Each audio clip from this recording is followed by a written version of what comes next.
Hello everyone, and welcome back to another video. Today we're going to be taking a quick look at this General Electric M250. This fixture I've had for about 3 months now, and I haven't done a video on it. The reason being it came with a bulb, but that bulb was cycling, and I didn't think I had any replacement bulbs, so I didn't want to do a video on it because I couldn't light it up. So I was looking around my lamps the other day, and I actually found that I did have one bulb that would fit in this fixture. So now I can use it, and we'll take a look at it. So let's take a closer look at the fixture. So it's a very small, this is one of the smallest Cobra heads that was ever made. The American Electric 115 is a tad bit bigger than this.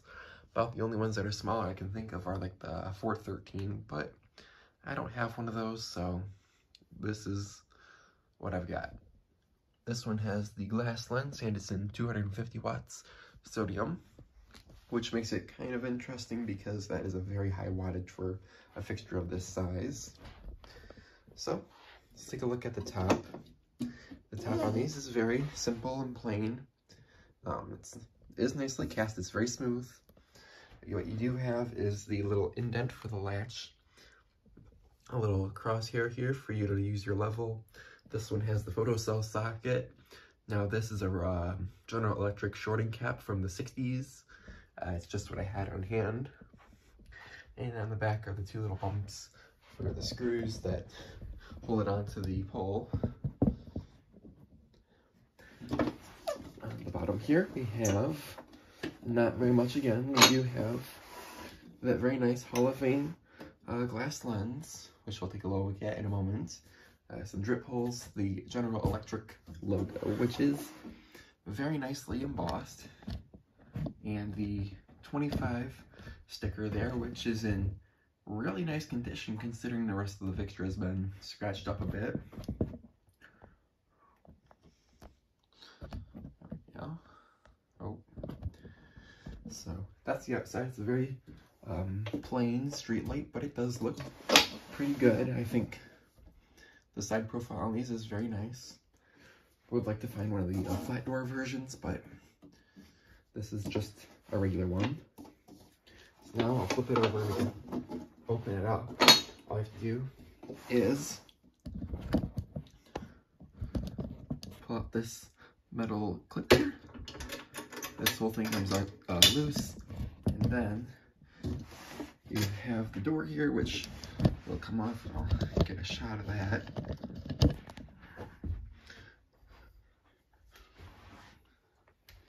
So all you do is pull your door forward and pull it back far enough, and it will just drop right out. All right, so with this done, we'll take a look first at the door. Slide this out of the way, and here is the door. On this, it's a very nice quality. The metal on this is thick enough for what it is. It's pretty nice, solid. The latch, or the door hinge on these is not the best. They can break pretty easily, but if you're careful with them, they will last a very long time. Nothing really on the inside. You have this little thing here that holds the glass, and all you do is press that in, and the glass comes out like so. I think your door is decently heavy. Here's the door on the inside. Not really that much to see. Here's the latch. Pretty simple. Let's take a look at the glass. The glass is a standard shape for these fixtures. It's the shallow lens.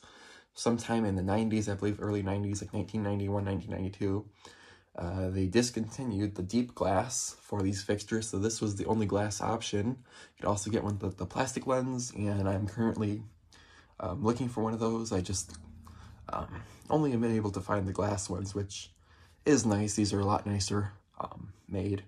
But there is no logo on it, and the rim is completely blank. There's no embossing on it anywhere.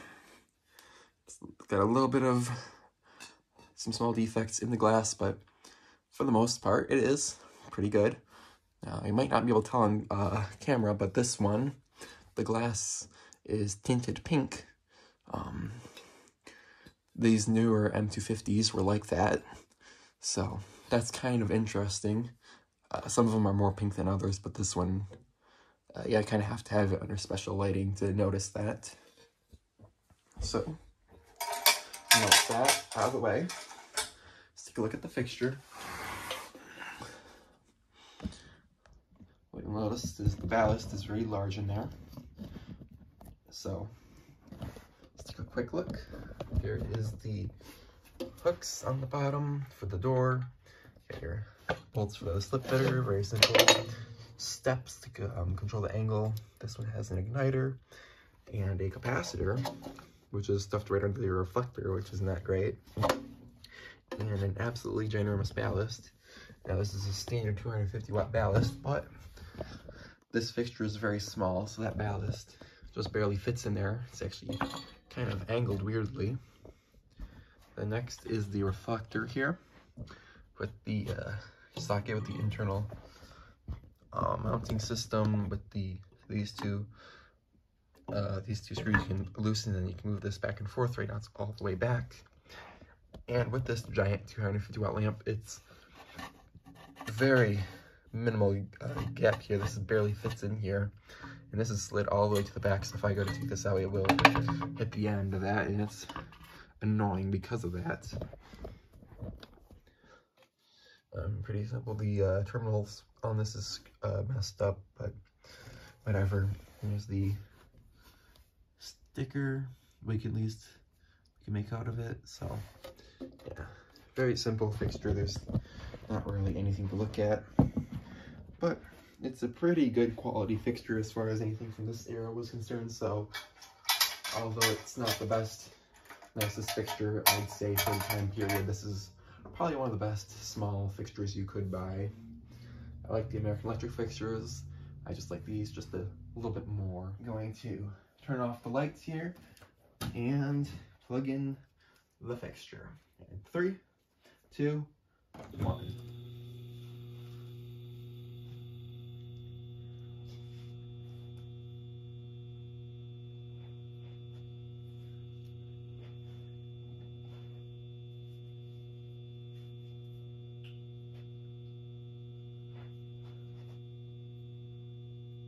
The ballast is kind of loud.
well, I'd say that's pretty close to full brightness. So I'll take a closer look here.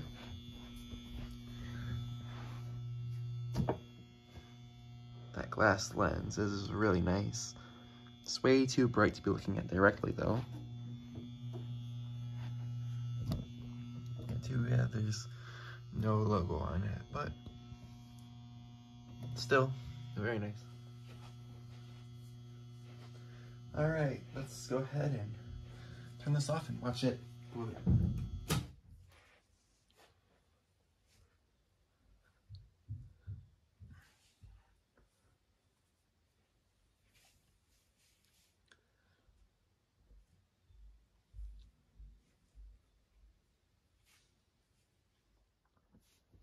Well, that's everything I have to say about this fixture. I know that it's not the most interesting or rare fixture out there, but for what it is and when it was made, it still is a pretty good product and deserves a little attention. Hopefully you guys enjoyed this video. Thanks for watching, and bye for now.